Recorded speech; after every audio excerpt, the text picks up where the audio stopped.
हत्या कर रहे हैं, आए दिन संविधान की छेड़छाड़ कर रहे हैं, आए दिन संविधान की धज्जियां उड़ा रहे हैं। लेकिन आज क्या कहते हैं कि संविधान बाबा साहब अंबेडकर जी के द्वारा जो बनाया गया संविधान है, जयंती है, आज बाबा साहब अंबेडकर की जयंती मनाते हैं। साथियों, हमें इस संविधान को सुरक्षित रखने के लिए मेरा भाइयों से निवेदन है कि आप लोग स्थान ग्रहण करें। भारत देश में बाबा साहब अंबेडकर जी ने जो विशाल संविधान दिया है, जिस संविधान की बदौलत आज हम यहाँ पर जयंती मना रहे हैं, आज हम यहाँ पर कुर्सियों पे बैठे हुए हैं, आज हम यहाँ पर मंच लगाए हुए हैं, आज हमारी माता बहनें पुरुषों के बराबर से बैठी हैं। आज अगर मैं जिला पंचायत सदस्य हूँ तो ये माननीय सुनील बोरसे जी और आप सभी के सहयोग से और बाबा साहब अंबेडकर जी के बनाए हुए संविधान से मैं आज जिला पंचायत सदस्य के नाम से जानी जाती हूँ। साथियों, अगर बाबा साहब अंबेडकर जी के द्वारा बनाया गया संविधान अगर इस देश में नहीं रहेगा तो हम कुछ कर सकते हैं क्या? नहीं कर सकते।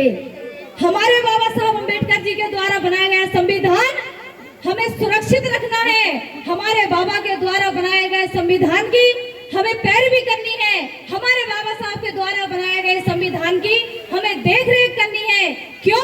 क्योंकि बाबा साहब अंबेडकर जी ने हमें संविधान में वो अधिकार दिए हैं, वो हक दिए हैं कि आज एक सबसे गरीब व्यक्ति के वोट की भी वही ताकत है जो प्रधानमंत्री की ताकत है। साथियों, बाबा साहब अंबेडकर जी ने कहा है कि एक रोटी कम खाओ लेकिन बच्चों को जरूर पढ़ाओ। पढ़ा रहे हैं, स्कूल भी खुले हुए हैं, गांव-गांव में सरकारी स्कूल है। सरकार ने नियम बनाए हैं कि सभी गरीब बच्चे कहां पढ़ेंगे? सरकारी स्कूल में पढ़ेंगे। लेकिन मैं आपसे पूछना चाहती हूँ कि जिस तरीके से प्राइवेट स्कूल में पढ़ाई होती है उस तरीके से क्या सरकारी स्कूल में होती है? नहीं होती। अरे अगर तुम्हें सरकारी स्कूलों की तरक्की करनी है, अगर तुम्हें गरीबों के बच्चों को पढ़ाना है तो भारत के संविधान को पढ़ाओ। नहीं पढ़ाएंगे। क्यों नहीं पढ़ाएंगे? ये नियम भी नहीं बनाएंगे। क्यों नहीं बनाएंगे?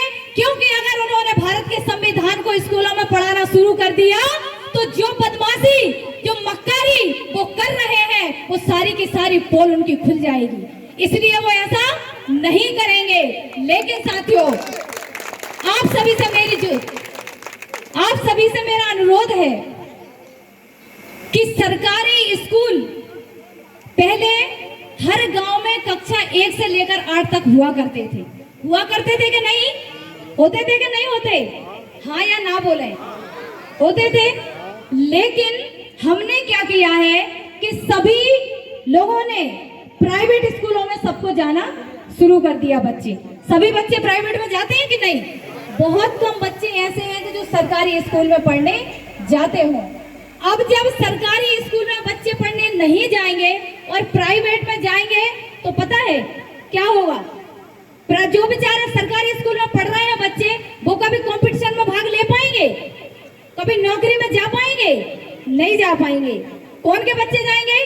प्राइवेट स्कूल वालों के। प्राइवेट स्कूल वालों के क्यों जाएंगे? क्योंकि वहां पैसे लगते हैं, और जब पैसे लगते हैं तो माँ बाप कहने चले जाते हैं कि हम पैसे दे रहे हैं तो क्यों नहीं पढ़ाते।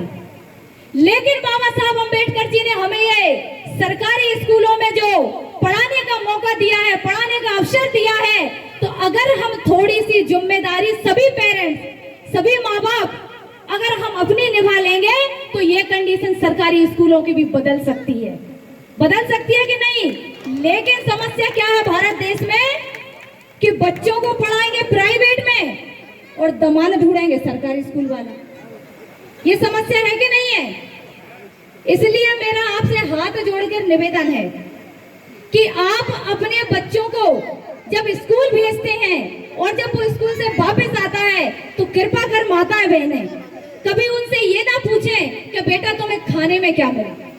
अगर तुम्हें पूछना है तो बच्चों से ये पूछिए कि आपने स्कूल में क्या पढ़ा है। और अगर आप इतना पूछने लगेंगे तो मास्टर भी कल ये सोचेंगे कि ऐसा ना हो कि इनके मम्मी पापा आ जाए। इसीलिए हमको भी